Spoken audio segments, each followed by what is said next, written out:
y'all doing? Yeah, Lee, how are you?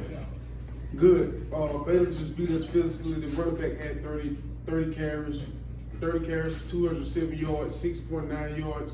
He averaged when he touched the ball. So up front, we just did bad. We got to do better. And Baylor will feel it. So, I mean, what's the feeling after that Kansas State game from a defensive standpoint? Are you guys frustrated? Felt you should have played better? They just were really more physical? Nah, you weren't frustrated, and you feel like you gonna feel like you played better. But at the end of the day, it is what it is. The only thing can fix the loss is a win. So you learn from the mistakes.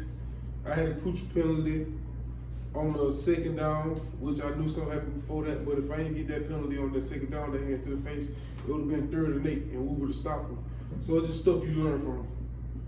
When you look at, Gus said, he was impressed with the positive attitude the team had after the loss, coming back to practice today. What is it about that, the culture, the atmosphere between you guys that maybe will bounce back after this loss? And that's just if you fight somebody beats you up, you can't cry about it. You got to go back in the yard and fight again until you win. And with that in mind, after the fight you had on Saturday, what lesson do you feel like you learned that you're going to carry into Baylor next week? It's some good players out here. You got to get better. We actually glad we played against Kansas State. That was the best offensive line I ever faced in college, and I feel like they made me a lot better. I learned from I got to look myself in the mirror, and I did that, and I know what I got to get better on, and I'm going to do it versus Baylor.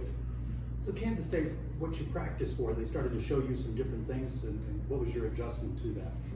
Nah, everything that we saw from them, we went over at practice. Everything that they gave us, we went over at practice. They just beat us physically. Talk about the play of John Walker this early part of the season. Is this a surprise? You see him like every week doing something like blocking passes or causing trouble in the backfield. John Walker beats. He gonna get that Freshman of the Year award, and I want him to. And people feel him, spreads when you out there, you're a dog. We've asked the offensive guys about the impact that not having John Rice Plumlee has had. Obviously, Ricky Barber's been unavailable for a large part of the last 2 games. So when he's not there, how much do you put on your own shoulders to lead from that position, and what do you lack when he's not on the field? When Ricky not on the field? Yeah.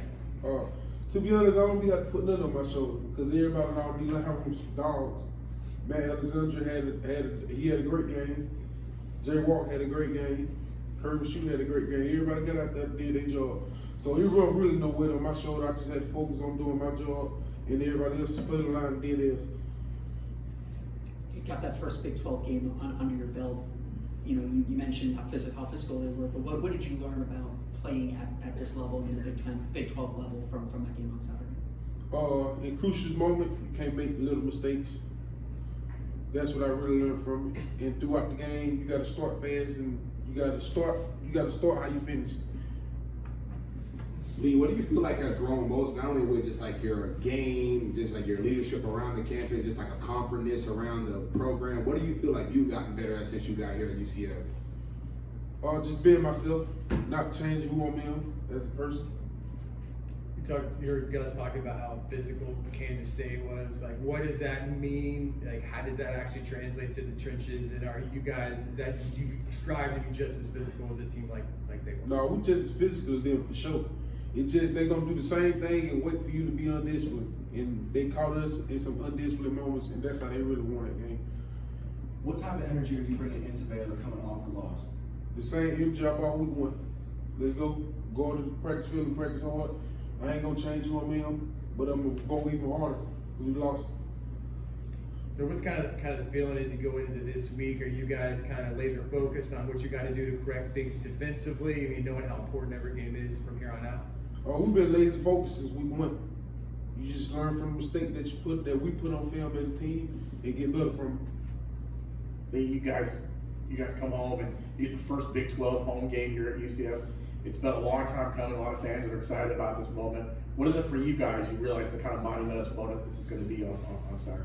Really, let's go. Only thing can heal a loss is a win. So hit the practice field and go harder. Let's go. You kind of got a taste of that atmosphere at Kansas State every weekend. What kind of atmosphere do you want to see in the Balance House on Saturday versus Baylor? The same atmosphere we see in week 1.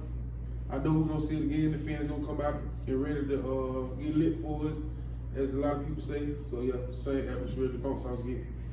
When you hear Kobe mention you and talk about your style of leadership, how does that make you feel? I feel the same because me and Kobe, that's our relationship. That's my brother. The same thing he got up there and said, we sit and talk behind closed doors, so he not acting, that's true. And I feel the same way about Kobe. You just talked about there were some mistakes, some critical mistakes, but it was a one-score game. In the fourth quarter, you guys had a lead there in the second half. Those were the defending Big 12 champs. They're definitely going to be up there in the conference race. How do you feel now? I mean, I know you'll have more perspective after you play a few more, but do you feel UCF can get to a point? I know you had some injuries and stuff. You weren't playing at full strength either, but do you think UCF can contend to the Big 12 this year? Could you slow that question down? Yeah, I just, you just went up against a team that was the defending Big 12 champs, and you had chances. It's like five you had years opportunities ago. in the second half, and you weren't playing at full strength yourself. Backup quarterback, injuries on the defensive line, tight end, what have you. But after going through that, you still believe that UCF can contend for a Big 12 championship this year? Oh, for sure believe. Do you see what we got on our roster? Tell us about it. Yeah, what do you got? Tell us. Some dogs. From the quarterback room to the receiver room, from the DB room, from the D-line to the linebackers, from tight end, from special teams, from the coaching staff, and from Terry the president, we got dogs. Believe. Lee, you go against Timmy a lot, obviously in practice. What has stood out to you about the last couple of weeks about the way he's kind of maybe evolved and grown? Honestly, Tim was on scout team last year, so every day we had to contain him when we could play one of the quarterbacks, and he completed balls last year on our versus the number one defense. So I bet knew Tim was good. And watching his friend from South Florida that they played when UCF played South Florida, and seeing what he did and almost beat UCF before I got here, and they was a pretty good football team. They let me know he was a dog. How does it feel just to kind of enter this season? I know last year you played, but kind of as a backup role. But now you're a primary player. You're making a huge impact. You're one of the leaders defensively. How does that feel for you? Just kind of, obviously it was your goal, I'm sure, to play big time college football, and now you're doing it. It's a dream come true for sure, but it's a blessing. I don't really know what to say on that question, but it's just a blessing. Lee, Coach mentioned some alignment issues, maybe pre-snap. Was this something that Kansas State was doing? Is this something that you guys were ready for? Or what was he kind of referring to when he said you guys were having alignment issues on some plays? I can't tell you that because I don't know. So I don't know what to tell you on that. What do you know about Baylor?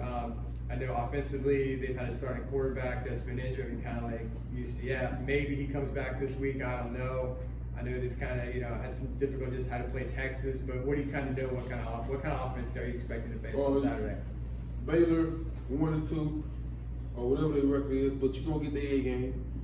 They're gonna come out and play. We just watched the O-line before I got here. I feel like they're pretty good up front. So how we gonna win this game? We gotta dominate the line of scrimmage, and we will do that. Will you talk about the culture of the locker room and how that's going to help you move forward through the rest of the season? The culture of the locker room is the same. It's gonna be the same. Ain't nothing changing, and everybody just gonna come with better energy, I guess. Guys, all set? What's up, man? Appreciate it. Thank you. Thanks, Steve.